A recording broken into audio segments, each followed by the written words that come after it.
Ahora vamos a ver lo que es la displasia cadera, ¿ya?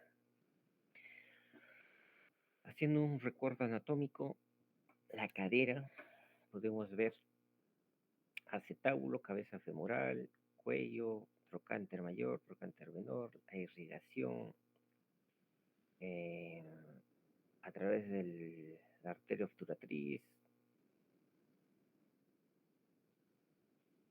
y una rama donde hay una vascularización con una irrigación mínima en la etapa adulta, ¿no? Y generalmente la irrigación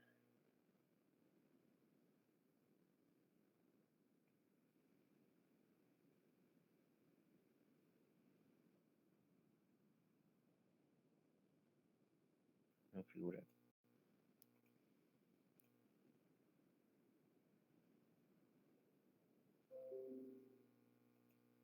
Ahí se mira.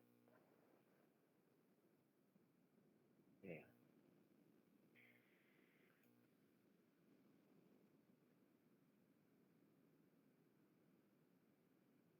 ya, continuamos.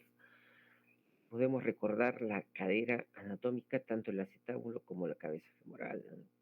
La relación de la congruencia articular, las relaciones vasculares, la inclinación del acetábulo, ¿no? La angulación del fémur, tanto eh, en lo normal es de 135 grados, ¿no? La angulación femorocervical, ¿no? Inclinación del acetábulo, que es de 15 grados, ¿no?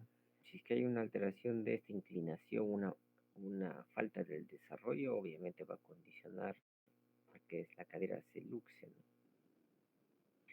La enfermedad displásica es una alteración de la relación entre el cótilo y la cabeza femoral, ¿no? Por lo tanto, va a conllevar a que esa cabeza se migre, se subluxe o se luxe, ¿no? Totalmente, ¿no? Dependiendo de la evolución, dependiendo del diagnóstico temprano o tardío, va a conllevar a secuelas, ¿no? Ahora se la menciona, se la conoce como enfermedad displásica, no tanto del acetábulo como de la cabeza femoral, ¿no? Una enfermedad luxante, o conocida como enfermedad luxante de la cadera, ¿no? Que si no es identificada a tiempo conlleva a complicaciones, ¿no? Puede pasar desapercibida si es que no se hace una evaluación adecuada, ¿no?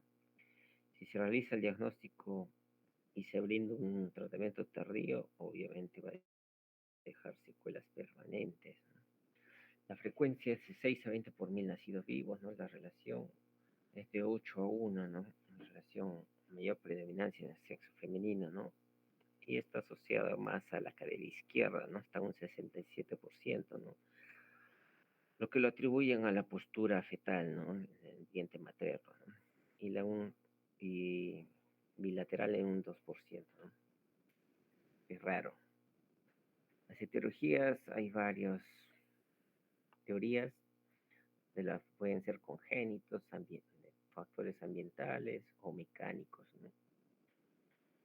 Los ambientales, debido a la gestación, ¿no? Donde se encuentran en máxima, en el vientre materno, el feto se encuentra en máxima flexión, ¿no? Lo cual contribuye a que las caderas se luxen, ¿no? Adopten una posición luxante, ¿no? Los mecánicos en las presentaciones tanto pacientes podálicos, ¿no? Donde condicionan donde hay aumento polidramios o oligodromios, ¿no? Las hormonales es donde hay un aumento del estímulo a la progesterona, ¿no? También está asociado a factores hormonales, ¿no? Todos estos factores, uno o varios, van a condicionar a que esta cadera se luxe, ¿no? O se subluxe, ¿no?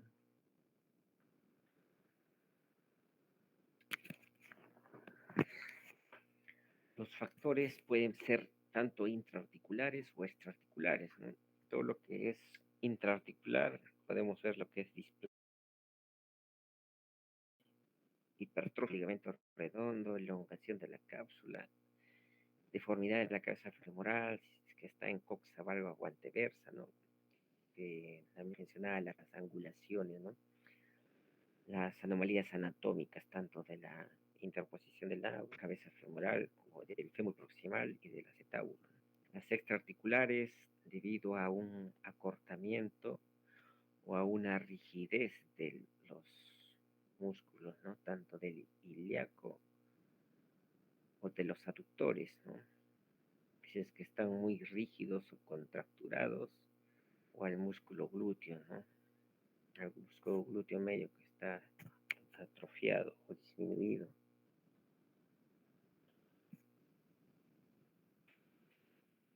Podemos ver la irrigación, lo importante que es la irrigación, ¿no?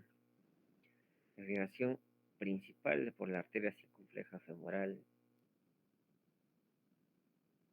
la mayor irrigación que por donde pasa la mayor cantidad de flujo sanguíneo a la que es la cabeza femoral. Y la circunfleja femoral lateral que pasa por la parte anterior, ¿no? De estas circunflejas dan la ascendente, la circunfleja lateral ascendente, la transversal y la descendente, ¿no? La ascendente, la salen ramas que ingresan a través de la cápsula noviales, retinaculares, ingresan a la cabeza femoral, y estas son las que principalmente irrigan la cabeza femoral. La rama acetabular que viene de la arteria obturatriz, también hay una irrigación a través de esa rama acetabular, pero es mínima, ¿no? Conforme va desarrollando la persona, esta va disminuyendo, ¿no? Esta arteria. La relación de la arteria y el tendón del psoas. Puede haber una rigidez, una hipertrofia o una contractura que puede conllevar a la presión, ¿no? De estas arterias que vamos a ver más adelante. Lo importante que son estas estructuras, ¿no? El psoas ilíaco y las arterias. Acá podemos ver otra vez la imagen de la irrigación, la relación que tiene esta, ¿no? Con los tendones, principalmente el psoas, ¿no? Acá podemos ver cuando hay contractura del músculo psoas y el músculo pectíneo, puede cortar la irrigación de la cabeza femoral. En las posiciones anómalas o mal posiciones, también pueden conllevar a una necrosis avascular de la cabeza femoral, ¿no? Esto puede pasar cuando no se le brinda la información necesaria en el manejo de las displasias, ¿no? Que pueden llevar a un empeoramiento, no solo de la displasia, sino hacia una necrosis avascular debido a la hiperabducción, ¿no? En lo que respecta al tratamiento de la displasia, ¿no? Tanto con los arneses o con las férulas de abducción, ¿no? La relación que tiene la arteria, eh, que puede pinzarse, ¿no? En la parte del borde superior del cuello, ¿no? Con el acetábulo, ¿no? Donde están hiperreducidos puede haber compresión de esa arteria, lo cual puede conllevar también a una necrosis. O la compresión de la arteria en relación al cuello y al tendón del psoas, ¿no? También puede conllevar una compresión a un bloqueo de la irrigación. Es un corte axial, ¿no? La relación de las arterias. Una imagen radiográfica de lo que es normal y de lo que es displásico, ¿no? Acá podemos ver lo que es la congruencia, ¿no? La cabeza femoral con el acetábulo, ¿no? Que tiene una buena cobertura acetabular. Toda la cabeza, todo el acetábulo está coberturando a gran parte de la cabeza femoral. A comparación de la segunda imagen, donde la cabeza femoral no tiene esa circunferencia homogénea, ¿no? De ahí una zona aplanada, una zona ovalada. Está debido a un mal desarrollo del acetábulo, ¿no? Si el acetábulo es plano o está invadido por otras estructuras o alterado, la cabeza femoral no va a haber congruencia, ¿no? No se va a desarrollar bien tanto femoral como acetabular, ¿no? Por lo tanto, va a tener tendencia a luxarse, ¿no? Esto puede ser debido a los factores mecánicos o como tanto óseos como a lo que ya le mencionaba, ¿no? A las contracturas, rigideces musculares, acortamientos musculares, ¿no? Aumento de la rigidez o contracturas musculares que conlleva que haya una mayor rigidez y esta cabeza femoral se subluxe, ¿no? Se desplace.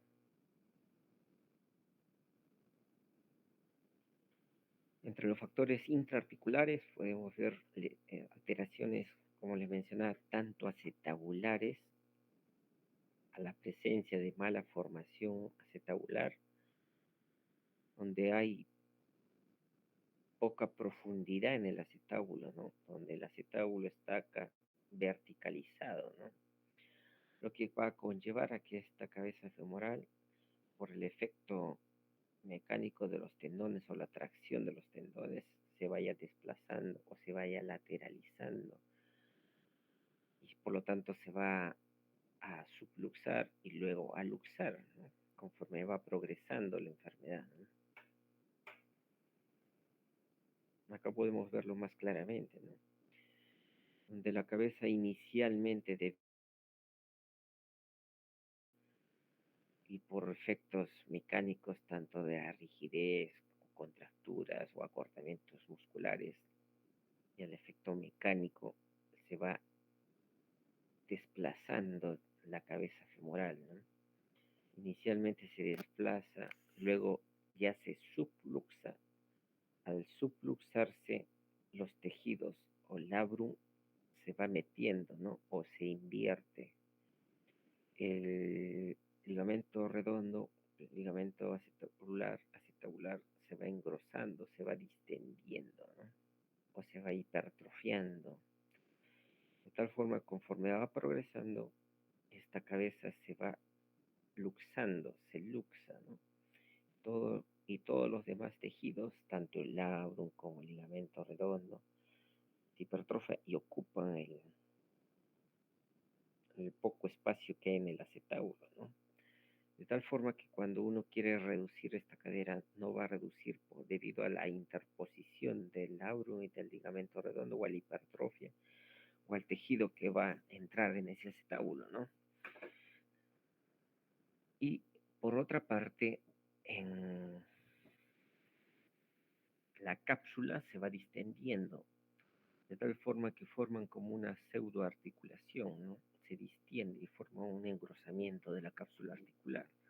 Por lo tanto, va a caminar, el paciente camina, pero con una marcha alterada, ¿no? Que más adelante vamos a evidenciar los signos y síntomas, ¿no?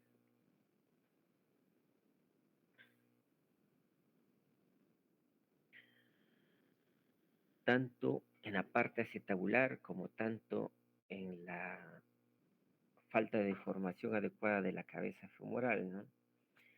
Si es que hay, como le mencionaba, una alteración, si es que es valgo o varo, ¿no?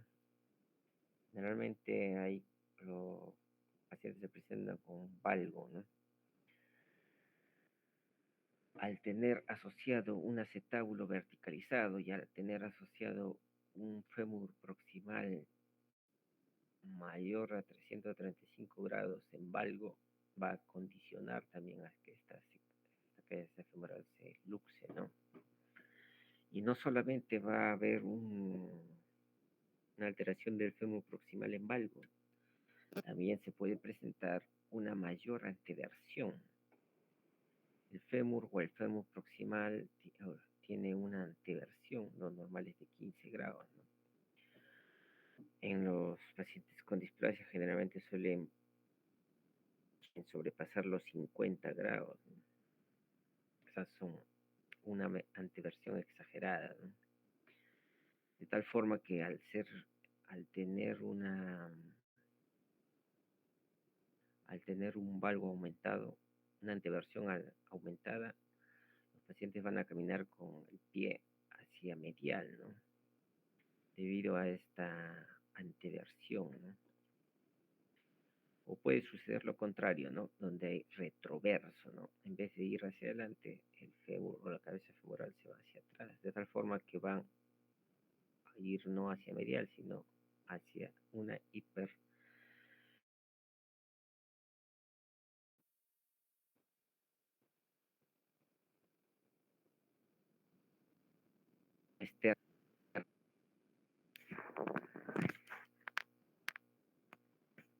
Acá está la imagen, lo que le mencionaba, lo normal es de 15 grados, ¿no? Una anteversión de 15 grados.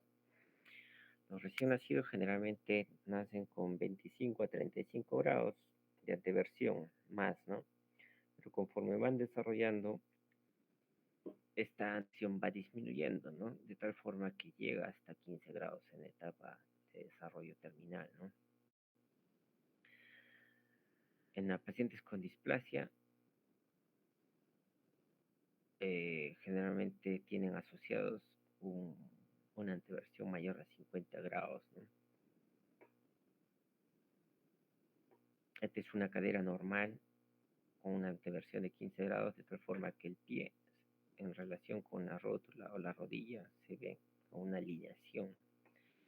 Cuando tienen mucha anteversión femoral, esta anteversión hace que cuando realizan la marcha los pies se van hacia medial, ¿no?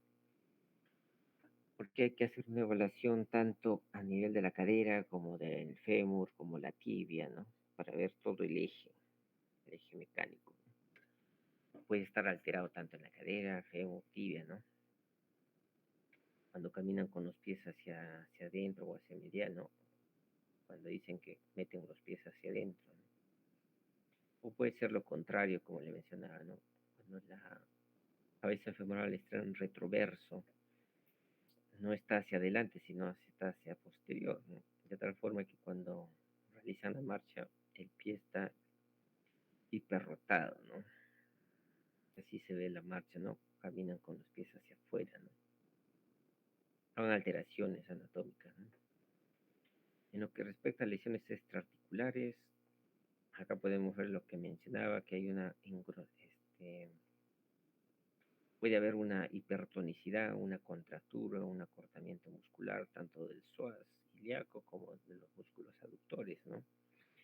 Al tener o al ser más rígidos o estar contracturados, al contracturarse obviamente a realizar una tracción del fémur, ¿no? Hacia proximal, de tal forma si tienen un acetábulo mal formado, van a llevar a que esta cabeza femoral se subluxe o se salga, ¿no? De su acetábulo poco formado. Por eso es que cuando se hace una evaluación para identificar si es que hay una alteración en lo que respecta a displasia, se evalúa todos esos puntos, ¿no?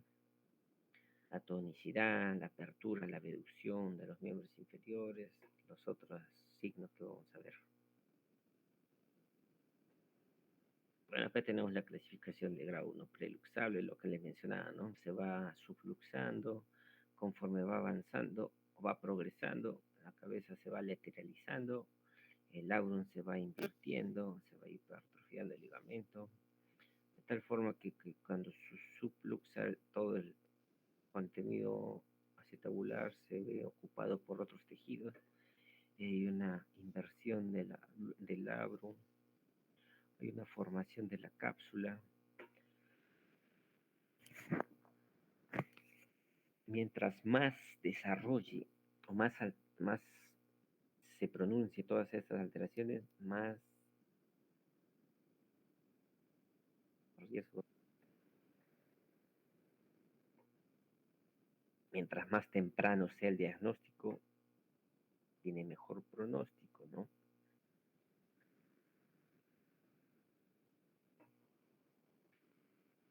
Acá podemos ver ya en la imagen cómo va presentando esto en relación a la progresión, ¿no?, de las alteraciones anatómicas. Va a haber una limitación de la abducción, ¿no? Esto nos va a indicar que puede haber una rigidez, una contractura de los aductores, ¿no? Por eso es que no abducen, ¿no? Puede haber un acortamiento, ¿no?, de o, de los miembros inferiores, ¿no? También puede haber una relación de los pliegues que mencionan, ¿no? Pero los pliegues no son un factor diagnóstico, ¿no? No es que porque tenga pliegues asimétricos sea ya este factor eh, definitivo de que tenga displasia, ¿no? Pueden ser personas normales, pacientes normales, pero con pliegues asimétricos, ¿no? No son factores diagnósticos que los utilicen como para poder identificar, bueno, son ya protocolos que han diseñado, ¿no? Pero no son factores diagnósticos.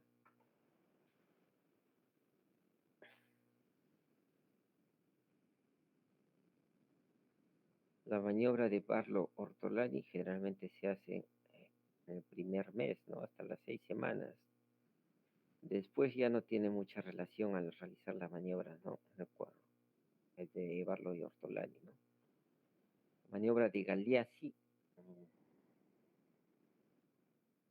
Vamos a verlo más allá. El Galeazzi es una simetría. Eh, Acá está. La maniobra de Galeazzi. Podemos ver que un miembro cuando se flexiona las piernas, las rodillas, un miembro está más acortado que el otro. ¿Qué nos, qué nos evidencia esto? Para que un miembro esté más acortado que otro, esto va a representar de que la cadera está luxada, ¿no? Por lo tanto, ya es un diagnóstico tardío, porque ya la lesión ya se produjo, ¿no? O sea, que no es lo adecuado, ¿no? Esto la evolución ya avanzó demasiado, de tal forma que esto nos representa que la cadera está luxada, ¿no? Si tomamos en cuenta solo este signo de Galeazzi, ¿no?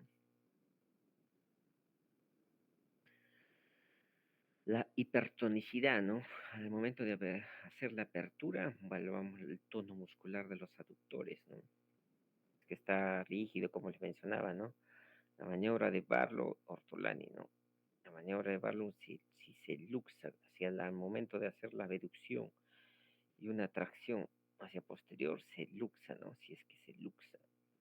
Y la reducción de Ortolani, que al momento de hacer una abducción y la cadera a nivel del trocánter mayor se lo llevas anterior, se reduce, ¿no? Si se reduce, bueno, también es otro signo, ¿no? Pero esta maniobra de Barlow y Ortolani se realiza, como les mencionaba, en el primer mes hasta las 6 semanas, ¿no? Posteriormente ya no tiene mucha significancia clínica, ¿no? Pero esto no es lo adecuado, ¿no? No es lo adecuado identificar cuando ya la etapa se, se presentó, ¿no? No es lo adecuado. Lo adecuado es identificar en las etapas iniciales y poderle dar el tratamiento oportuno, ¿no? Antes de que progrese la patología. Eso es lo adecuado, ¿no? ¿Y cómo se hace el diagnóstico de manera adecuada? En atención inmediata, ¿no? De recién nacido, si es que tiene predisposición o la cadera se luxa, ¿no? Un Barlow-Ortolani. Si se luxa, generalmente los recién nacidos pueden presentar un Barlow-Ortolani positivo, pero conforme van desarrollando, van adquiriendo mayor tono, va a desaparecer.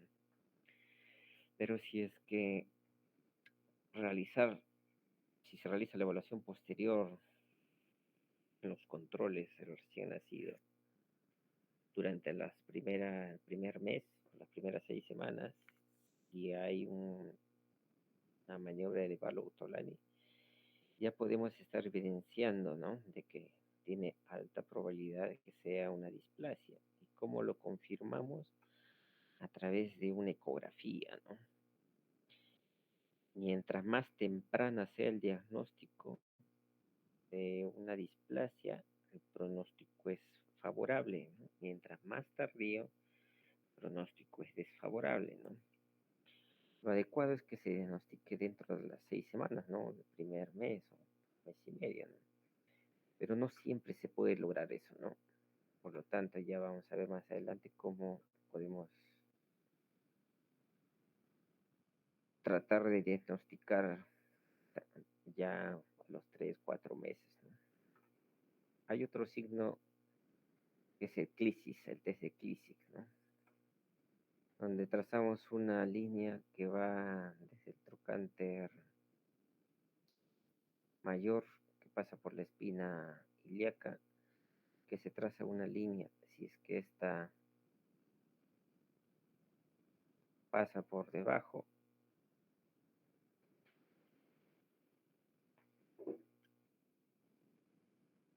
es positivo, ¿no? Pero si es que pasa por arriba, es negativo. ¿Qué nos representa este signo? Es algo parecido a lo que es el Galeazzi, ¿no? Si el trocánter mayor,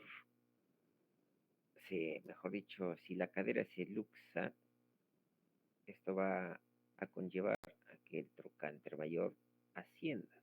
Al ascender, quiere decir que ya está luxada, ¿no? O está subluxada, o está en camino a luxarse, ¿no? Por lo tanto, mientras más ascienda, quiere decir que ya se está saliendo de su lugar, ¿no? Por lo tanto, al trazar una línea que pasa por la espina, esta obviamente va a ir por debajo, ¿no? Pero si mantiene su posición original, quiere decir más abajo, esta obviamente trocánter mayor, al trazar una línea que va por la espina, va a ir por encima del ombligo, ¿no? Al trazar una línea. Esto va a condicionar o nos representa de que la cadera está en su lugar, ¿no? Pero si es que este trocánter asciende, obviamente al trazar la línea va a pasar por debajo el ombligo, ¿no? Lo que es positivo, ¿no? Lo que nos representa de que esa cadera está luxada. Es un diagnóstico, es un signo tardío, ¿no? También va a haber una hiperlordosis, ¿no? Porque ya están luxadas, pues la hiperlordosis son compensaciones debido a la luxación, ¿no? También va a haber una flexión de las rodillas, ¿no? Compensaciones, ¿no? En la caminata. Por lo tanto, los signos clínicos de Galeazzi, Pablo Ortolani en etapas avanzadas de edad no son, o mejor dicho, son tardíos, ¿no? Cuando ya se produjo ya toda la patología. Por lo tanto, como les mencionaba, el diagnóstico temprano, lo más adecuado es hacer una ecografía en las etapas iniciales, ¿no? Generalmente dentro del mes o las 6 semanas. Si no se logra detectar dentro de las 6 semanas y se logra captar al paciente en hasta 3 o 4 meses, ya es necesario tomar una radiografía, ¿no? Y en la radiografía vamos a ver parámetros radiológicos. Acá tenemos el de Barlow, donde se ejerce una presión hacia posterior, mientras se va reduciendo y se luxa, ¿no? Y la de Ortolani se hace una abducción y se produce una reducción, se produce un clic, ¿no? De reposición al acetábulo, ¿no? La de Barlow es luxante, la de Ortolani es reducido, reposición, ¿no?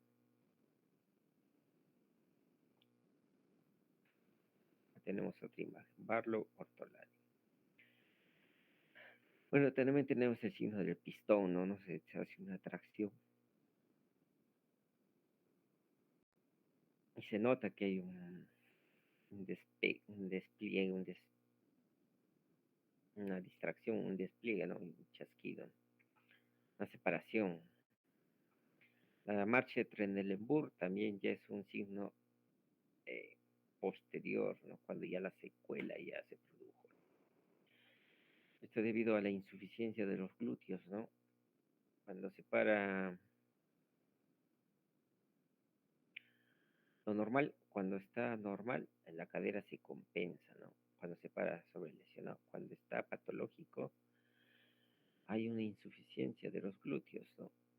Se para sobre el patológico, como hay insuficiencia de glúteo, la cadera cae, ¿no? El músculo no logra sostener esta pelvis, no logra mantener en su eje, por lo tanto hay insuficiencia glútea, atrofia, insuficiencia glútea, por lo tanto la marcha, por eso se llama marcha Trendelenburg, ¿no? Porque hay una insuficiencia de los glúteos, ¿no? No hay una compensación, la cadera cae, ¿no? El miembro examinado, la cadera cae.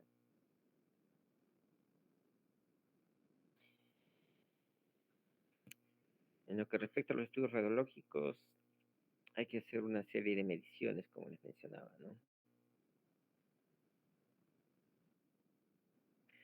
¿Cuáles son los puntos a evaluar en la que es la radiografía?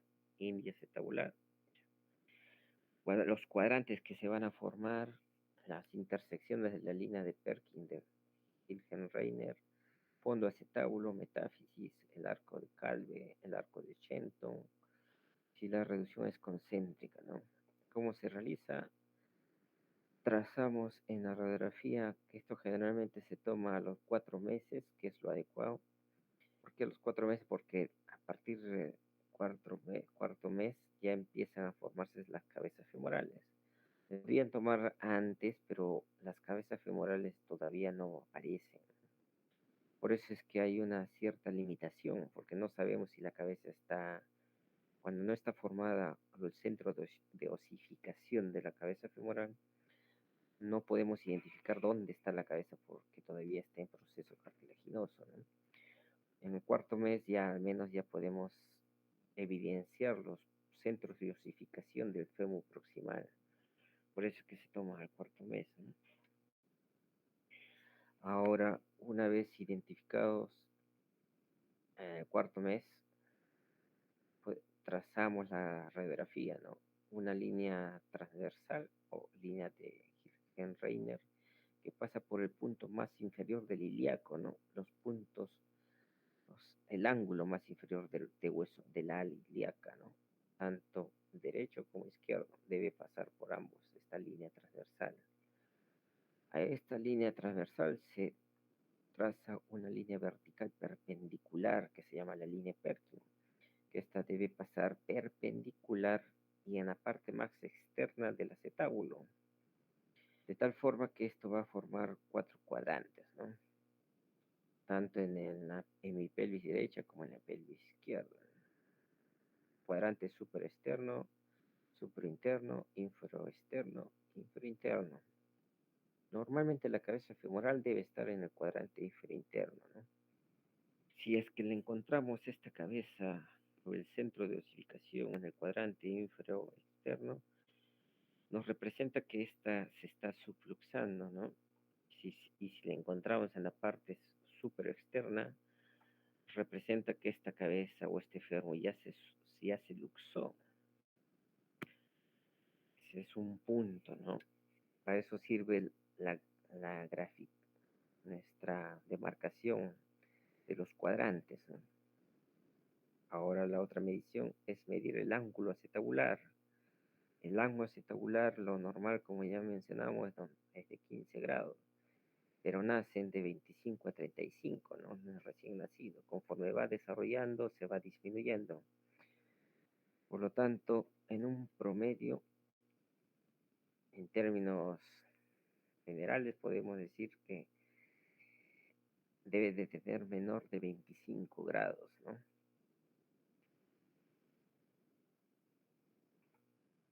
Hay unas tablas en relación a grupos etarios, ¿no? para ser un poco más exactos. Pero en términos generales, como les mencionaba, al año ya debe estar menor de 25, ¿no?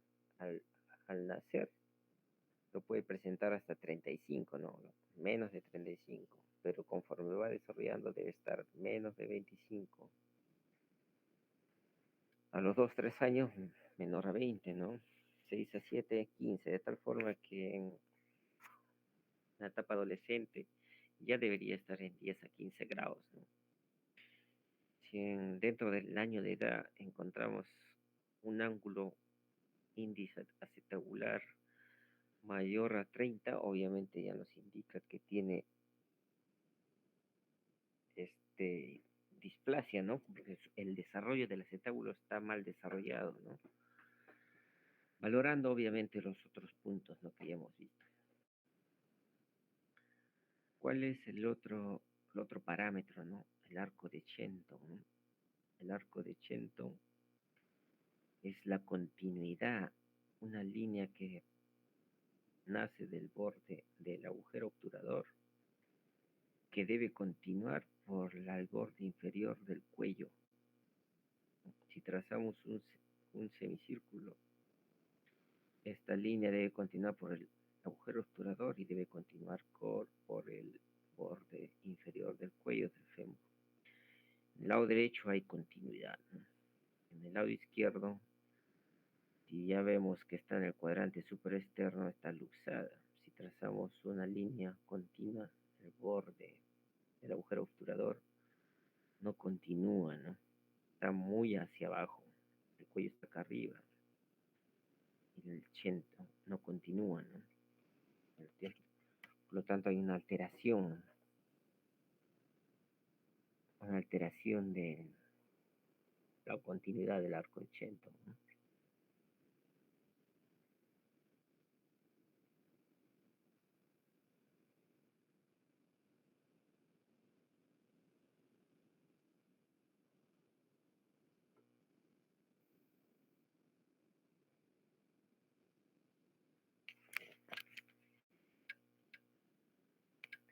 Acá podemos ver lo que es la gráfica de lo que es el arco de Chento, ¿no? La continuidad del borde inferior del cuello, una línea que debe continuar con la parte superior del agujero obturador,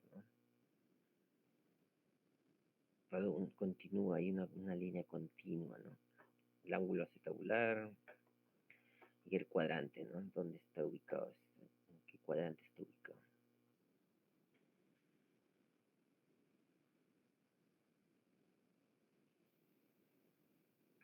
Acá es una radiografía donde, si se dan cuenta, no hay el centro de dosificación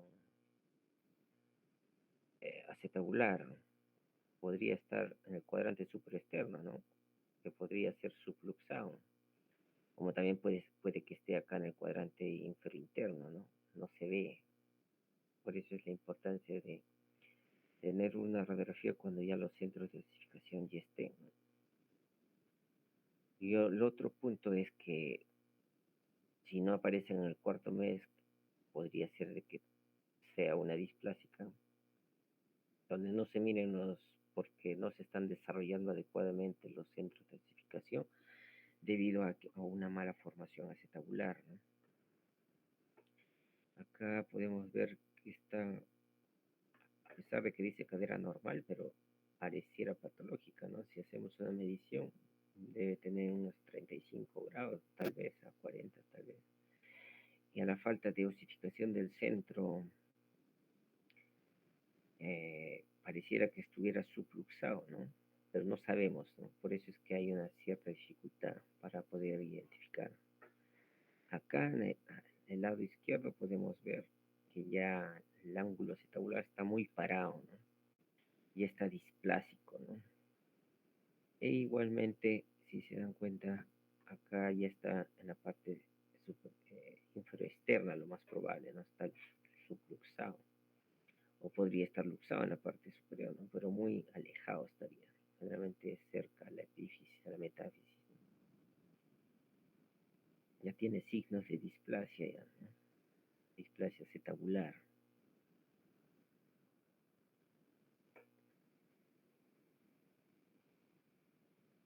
acá podemos ver en esta imagen radiográfica la angulación de la cadera derecha, 20 grados. El centro de la cabeza está en el cuadrante infrainterno. A comparación de la cadera izquierda, el ángulo acetabular está en 35 grados. La cabeza está en la parte superexterna, que está luxada esta cadera. Por tanto, ya tiene displasia, ¿no? Acetabular. Displasia del desarrollo de la cadera, ¿no? Igualmente acá, ¿no? La parte infrainterna, cadera superexterna, el ángulo acetabular, la cadera está fuera del cuadrante, el arco 80 está muy separado. Hay una separación, ¿no?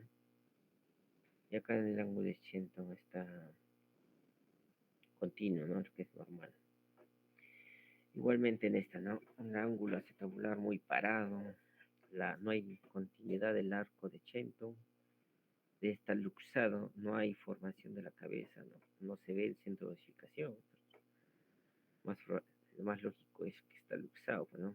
No hay discontinuidad, ángulo acetabular demasiado verticalizado y no hay centro de osificación de la fémur proximal. Otro punto que se mide es la altura H, ¿no? A la altura H, ¿no? La relación que existe entre el trocánter mayor y la línea Helgenrein, ¿no? Cuando está luxado, ya esta línea H o la altura del trocánter con la relación de la línea de Helgenrein se disminuye, ¿no?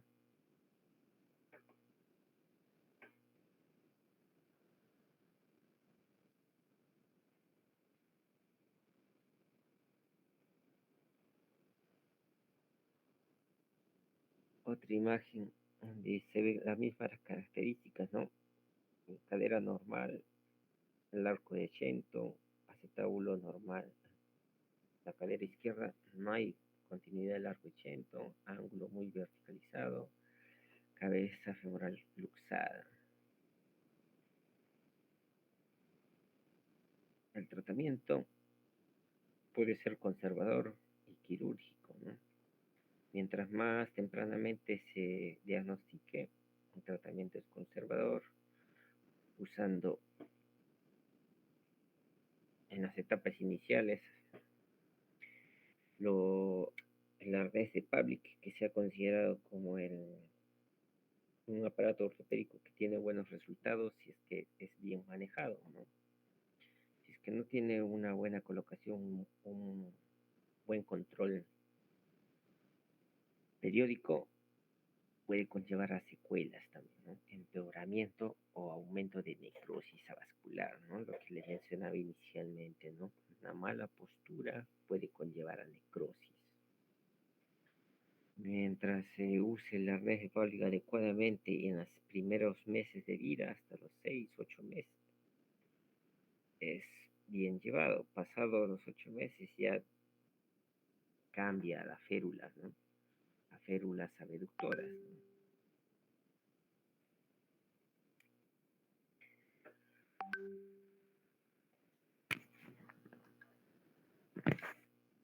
Hay diferentes manejos de acuerdo a, a la edad del paciente, ¿no?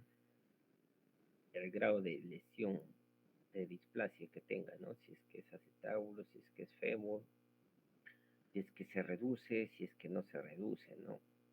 Y en relación a la edad, dependiendo de la edad y de la patología identificada, se realiza el tratamiento, ¿no? Es que es una displasia de cadera reducible, el arnés de Pavlik es lo adecuado, ¿no? Con un control periódico adecuado también, pues, ¿no? Si es que tiene una cadera no reducible, hay una hipertonicidad de los músculos, ya empieza a ver lo que es la parte quirúrgica, ¿no? Reducciones quirúrgicas con aplicación de yeso, los yesos en la reducción, ¿no?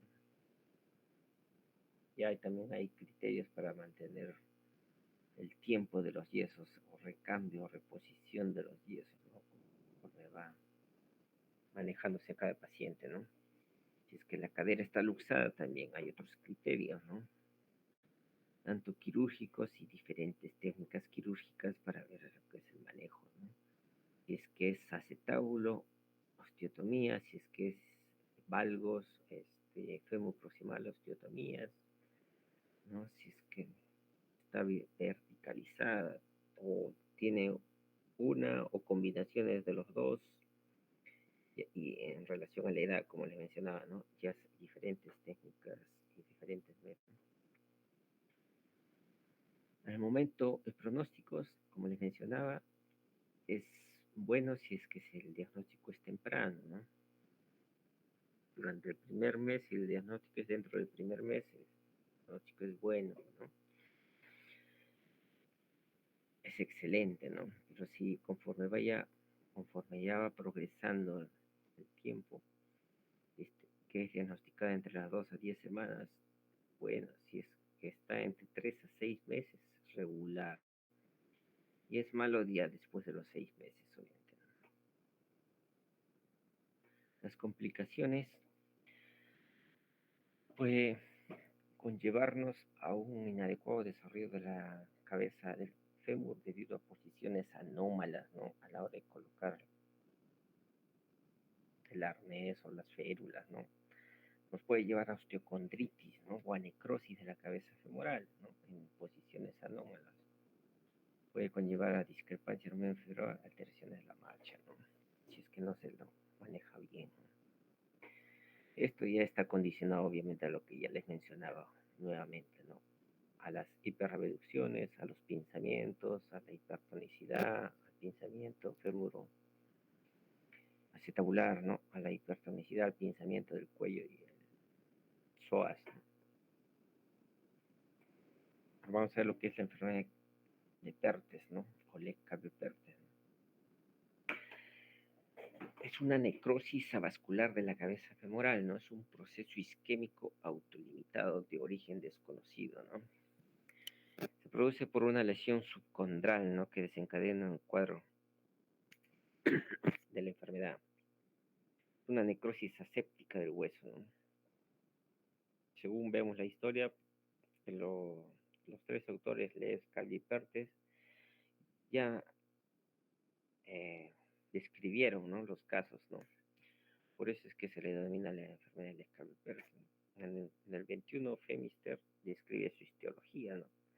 Igual dentro en el 22 describe la evolución, ¿no? Lo que cataloga como coxa plana. En el 71, Catterall describe los grados de afectación de la cabeza femoral, ¿no? Epidemiología de 2 a 14 años, ¿no? Un promedio de 4 a 8 años, con una incidencia de 5.1 a 16 por cada 100.000 habitantes. Predominancia sexo masculino de 5 a 1, ¿no? Y las mujeres tienen el peor pronóstico. Generalmente es unilateral, ¿no? Puede ser bilateral, pero en forma asincrónica, ¿no? Primero una y luego otra, ¿no? O sea, primero le da una, está en su etapa de regeneración y luego empieza con la otra, ¿no? Pero es un porcentaje del 10 a 20%, ¿no? Puede haber una historia familiar también en estos pacientes, ¿no? Etiología desconocida, pero puede haber factores de riesgo como la raza, caucásicos, asiáticos, esquimales, afroamericanos, ¿no? La edad materna añosa, no, los no primogénitos, la herencia, menor estatura, ¿no? Retraso de moderación ósea, ¿no? Alteraciones geniturinarias, factores bajo nivel socioeconómico, ¿no? Tabaquismo pasivo, mutación de gen, trombofilia, ¿no? Hay varios factores, ¿no? Las teorías de aparición, la teoría del microtrauma, teoría vascular, la sinovitis transitoria, congestión del drenaje venoso de la cabeza, la trombofilia, ¿no? Tenemos otros factores hereditarios, constitucionales, crecimiento anormal en los pacientes con PERTES, la talla corta, anomalías, hernias, cristofría, anomalías renales, estenosis pilórica, ¿no? Hay varios factores de riesgo, ¿no? ¿Cuál es la fisiopatología según Salter, no? Donde hay una necrosis de la cabeza, lo que conlleva a una detención del crecimiento. Va a haber después de esa detención interrupción, revascularización, reanudación de la osificación que va a llevar a fractura, ¿no?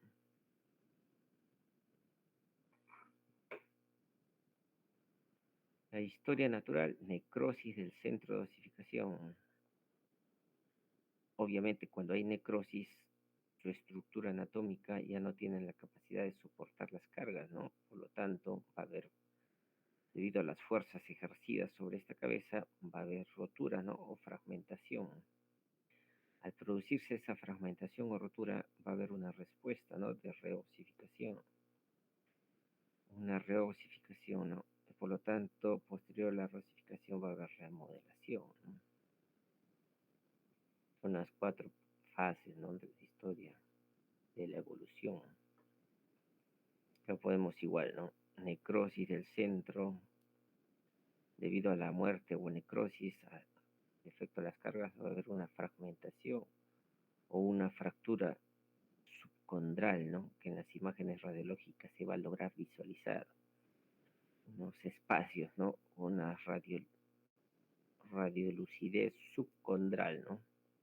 Es que donde podemos identificar, ¿no?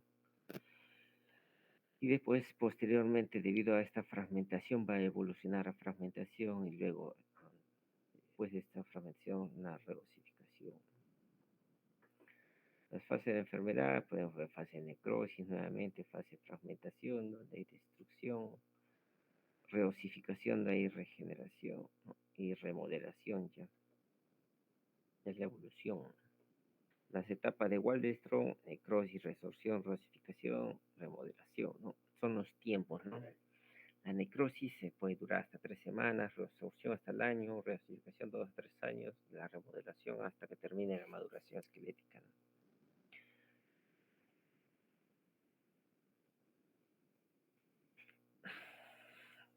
Acá podemos ver todo el proceso de la necrosis, ¿no? Necrosis, o sea, el tejido ya no tiene la capacidad suficiente para soportar las cargas, por lo tanto va a haber aplastamiento, fractura, rotura, ¿no? Fragmentación, degeneración, por tanto deformidad, ¿no? Acá podemos ver esta imagen radiológica donde hay una radio lucidez debajo de la superficie, ¿no? Esto que nos indica que ya se está fracturando, ¿no? El aplastamiento, las cargas, el deambular, hace que se comprima, por lo tanto ya empieza a haber una fragmentación, ¿no? Y conforme va progresando la enfermedad, ya se va deformando más aún, ¿no? Un aplastamiento, una deformidad. Acá tenemos el signo, ¿no? Lesión, la fractura subcondral, ¿no?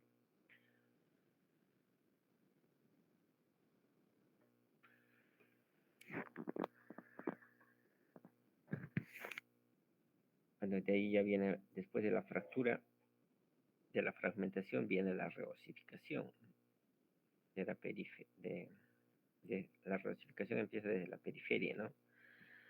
Ya las zonas ya se van reosificando, ¿no? Pero empiezan a aparecer ya signos, ¿no? Como el signo de Gates, ¿no? O quistes metafisiarios también, ¿no? Bueno, y el proceso después de la reosificación ya viene la remodelación, hasta que termine la madurez, dependiendo de qué tanto haya progresado la enfermedad, va a haber destrucción de la cabeza femoral, ¿no? Por lo tanto, puede conllevar a secuelas permanentes también, ¿no? Como también si es identificada en etapas tempranas, se puede evitar la fragmentación de la cabeza, por lo tanto, podría tener una mejor evolución. Acá tenemos nuevamente la evolución, ¿no? La necrosis, fragmentación, rosificación, ¿no? Remodelación o secuelas, ¿no? Si es que haya mucha destrucción, va a condicionar a que haya secuelas, ¿no? Por lo tanto, artrosis, ¿no? Si es que ya hay una alteración de la anatomía, obviamente la distribución de las cargas o la mala distribución de cargas conlleva una necrosis o un mayor desgaste, con una artrosis, ¿no? En la clínica va a haber claudicación, ¿no? Dolor esporádico, puede haber etapas, periodos de dolor, periodos de no dolor. Generalmente el dolor cede con el reposo, ¿no? Y mientras va caminando, obviamente las cargas va a hacer que se vaya fracturando, por lo tanto va a conllevar al dolor, ¿no? Mientras haga reposo, bueno, va a mejorar el dolor, ¿no? Puede haber dolor inguinal porque está relacionada con la zona afectada, ¿no? La cadera, ¿no? Puede haber gonalgia por la alteración de la marcha, ya se va alterando también la marcha, va alterando otras estructuras, ¿no? Va a haber limitación a la reducción, a la rotación interna, puede haber contracturas en flexión, rotación, ¿no? Atrofia muscular, ¿no? Dismetría de las extremidades, ¿no? Si es que está muy avanzada. Hay marcha, puede haber marcha Trendelenburg nuevamente. 70% refiere traumatismo, ¿no? Algún trauma asociado, ¿no? Que también es otra teoría, ¿no? De trauma. Según Bowen, el 75% al diagnóstico se realiza en la fase de necrosis, ¿no? O fragmentación, donde ya hemos visualizado, donde ya está la lesión instaurada, ¿no? Pues el 75%. La clínica, bueno, ya hemos visto una limitación a la rotación interna, la marcha de Trendelenburg, dolor, generalmente la estación, que sea el reposo, ¿no? Laboratorio inicialmente está normal, radiografías de pelvis AP y de Lowenstein, ¿no? En la abducción. Puede ser normal en etapas iniciales, como ya hemos visto en la radiográficamente, ¿no? Cuando ya hay fracturas subcondrales, recién se logra visualizar radiológicamente, pero ya cuando ya la lesión ya se instauró, ¿no? Cuando ya hay fragmentación. ¿Cuáles son los signos precoces? Donde la epífisis está densa y pequeña, ¿no? Según Dashman. Y hay una fractura subcondral, ¿no? Son signos precoces. Lo que hemos visto anteriormente, ¿no? Hay una fragmentación subcondral, una línea, una radiosidez, una etapa inicial, ¿no? Los signos tardíos ya cuando hay fragmentación de la cabeza femoral, ¿no? Cuando ya está ya muy deformada, o fragmentada, o aplanada, o coxa magna o ensanchada, ¿no? ¿Qué otros exámenes nos ayuda? La gamografía, ¿no? Que nos puede ocasionar cuando hay duda diagnóstica, ¿no? Es muy sensible, hasta un 97%.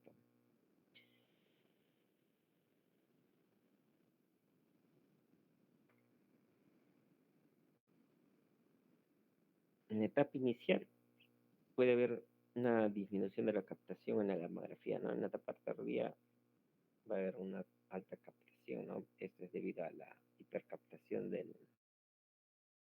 la sustancia de contraste, ¿no? La resonancia magnética también nos puede ayudar en las etapas precoces, ¿no?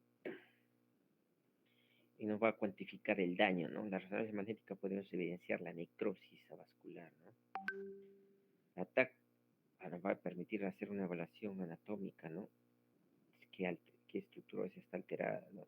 Y también nos va a ayudar a una planificación quirúrgica, ¿no? Lo que respecta a estructura ósea, ¿no? Diagnóstico diferencial, si es que es una cadera o dos caderas, tenemos que hacerla con la artritis séptica, una sinovitis, una necrosis vascular, tumores, un sobretratamiento de displasia de cadera, ¿no? Si es que es bilateral, hipotiroidismo, anemia de células falciformes, duele la cadera en la enfermedad de anemia de células falciformes, ¿no? En el hipotiroidismo también, una artritis reumatoide juvenil, el uso de corticoides puede causar necrosis vascular, ¿no? En enfermedades y acá hay una serie de enfermedades de diagnóstico diferencial, ¿no? Artritis, linfoma, displasia, de Meyer, neoplasia, osteomielitis, artritis séptica, enfermedades cerebrofalciforme, sinovitis tóxica, necrosis, tuberculosis, ¿no? Deslizamiento, epifisiolisis, ¿no? granuloma eosinofílico, osteomastoide, condroblastoma, y una serie de tumores. Hay una diferencia entre la enfermedad de Pertes, artritis séptica, sinovitis transitoria, ¿no? Generalmente lo que van a ver muy diferente, obviamente, en la artritis séptica es la fiebre, ¿no? 38, 39 grados centígrados. Puede presentar dolor en las tres, ¿no? Pero la diferencia obviamente va a ser la fiebre, ¿no? La edad también, ¿no? La artritis séptica, la enfermedad de Pertes 3 a 10 años, sinovitis transitoria es casi igual en todas, ¿no? Casi la misma grupo etario.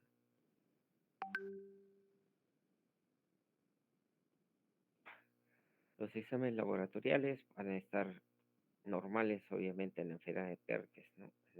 En la artritis séptica va a estar aumentada, ¿no? Por el proceso infeccioso. En la sinovitis transitorio puede estar aumentada, ¿no? Porque es un proceso inflamatorio, ¿no? A veces que la PCR puede estar aumentado también. El proceso de enfermedad de Pertes, si se dan cuenta, conlleva un mayor tiempo, ¿no?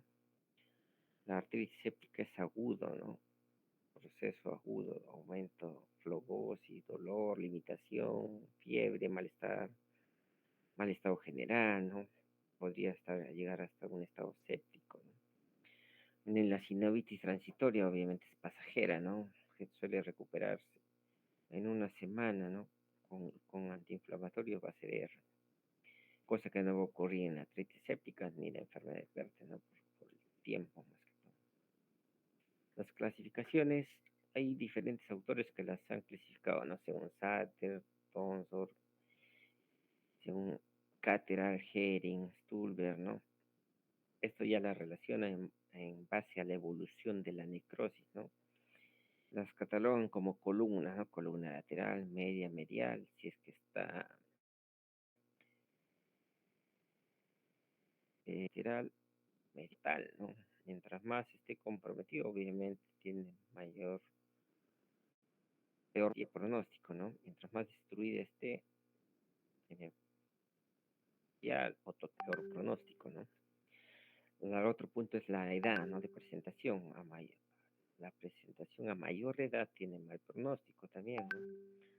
La presentación a menor edad va a tener buen pronóstico por su capacidad de regeneración. Bueno, es la clasificación de Stulberg, ¿no? Según la deformidad de la cabeza femoral, según la esfericidad de la cabeza femoral, ¿no?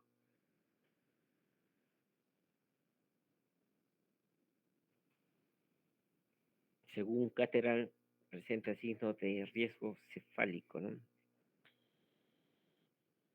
Tanto clínicos como radiológicos, ¿no? Si es que es obeso, si es que hay disminución del rango del movimiento, si es que hay contractura en la abducción, ¿no? Y si es que tiene signos radiológicos asociados, ¿no? Dos o más signos radiológicos, ¿no? Si es que presenta todo eso, dos o más, si es que es obeso, ¿no? O tiene limitación, el pronóstico va a ser malo, ¿no? Si es que presenta el signo de Gates, si es que hay calcificación del epífisis, si es que está luxada la cabeza, si es que hay quistes, ¿no? Si es que hay ori- horizontalización de la fisis, defectos de la fisis y metáfisis, ¿no? Mientras más signos presentes, más pronóstico va a ser malo. Donde tengo imágenes radiográficas, ¿no? Donde se puede ver la formación de quistes, la alteración, pérdida de la esfericidad de la cabeza femoral, aplastamiento, esclerosis, ¿no? Deformidad.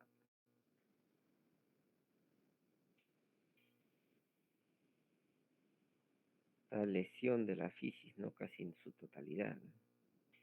Tratamiento, más que todo, es disminuir la sintomatología, ¿no? Hacer reposo necesario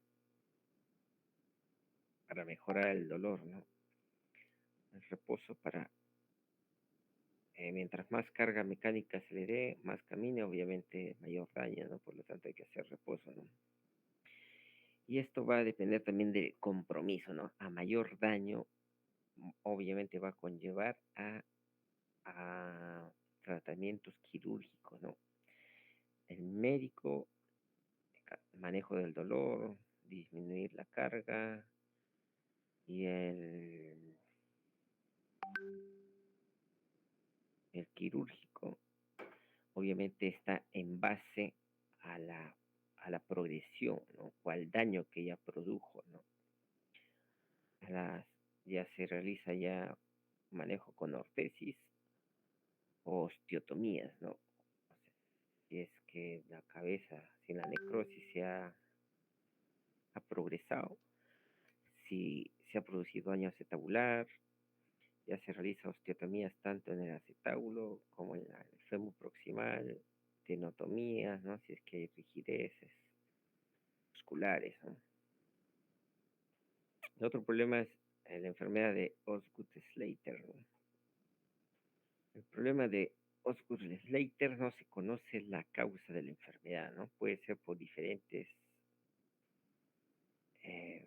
procesos, ¿no? Mecánicos, traumáticos o relacionados al crecimiento. Generalmente es un proceso inflamatorio que se produce a nivel de la tuberosidad tibial anterior, ¿no? Y está relacionado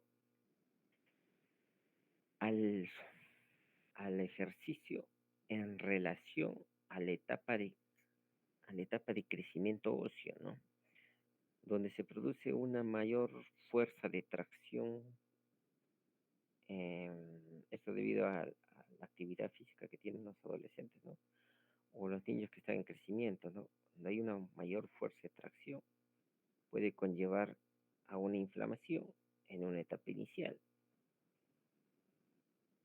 Dependiendo de la fuerza de tracción, puede conllevar en algunos casos a una abulsión, ¿no? Una fractura, tanto de la tuberosidad como de la epífisis proximal de la tibia, ¿no?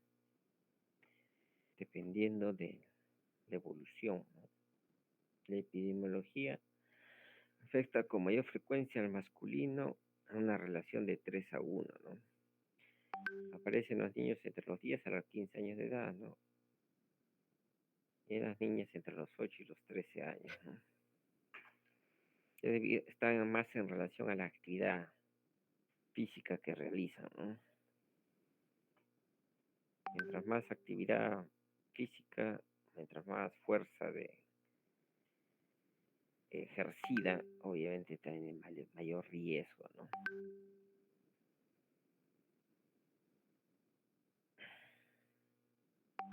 Bueno, esto es lo que ya le mencioné, ¿no? Proceso inflamatorio en relación a las actividades y al crecimiento esquelético que tienen, ¿no? Los síntomas, va a haber obviamente dolor. Al tener dolor va a haber una limitación de la movilidad articular, ¿no? Por lo tanto, puede haber una inflamación de dicha zona a nivel de la tuberosidad anterior, ¿no? Puede haber enrojecimiento, un abultamiento. Obviamente puede haber limitación al realizar ciertas actividades, ¿no?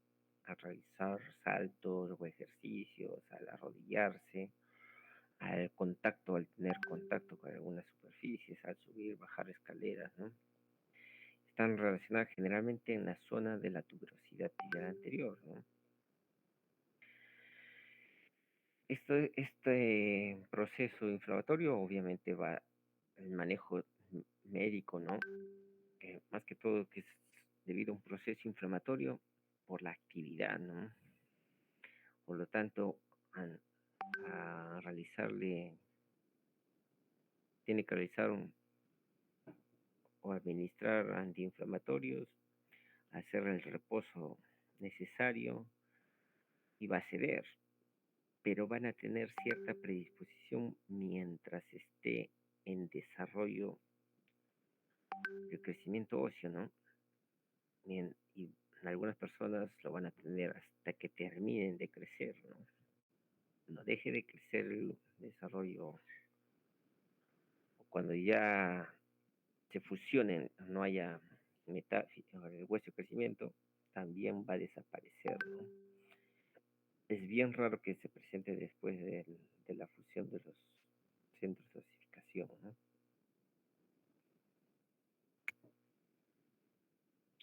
Bueno, aparte de los procesos antiinflamatorios, el reposo, la terapia física siempre es necesaria, ¿no?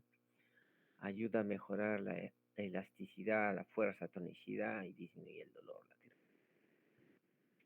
En los casos, algunos casos excepcionales, como le mencionaba, debido a la tracción, a una mayor tracción puede conllevar a la abulsión, ¿no? A la abulsión o a la o una fra- o una fractura asociada, ¿no? De la fisis proximal, del epífisis proximal, ¿no? Dependiendo del grado de intensidad de la fuerza, ¿no?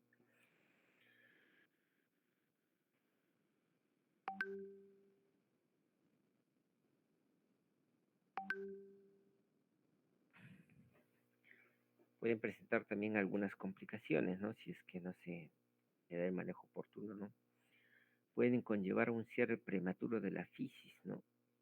Al producirse un cierre prematuro de la fisis anterior de la tibia, obviamente la parte posterior va a seguir creciendo. La parte anterior puede fusionarse, puede terminar, pero la parte posterior de la tibia puede seguir creciendo, lo que va a condicionar o va a llevar a que tenga una rodilla en recurvatum, ¿no? O una rótula alta, ¿no? Que puede ocasionar una luxación rotuliana, por lo tanto, una artrosis, ¿no? Por la alteración mecánica, ¿no? Eso ya pues, son secuelas, ¿no? A consecuencia del fusionamiento temprano de la fisis, ¿no?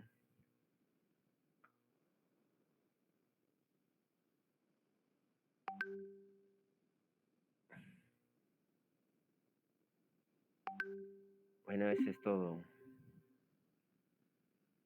¿Alguna pregunta?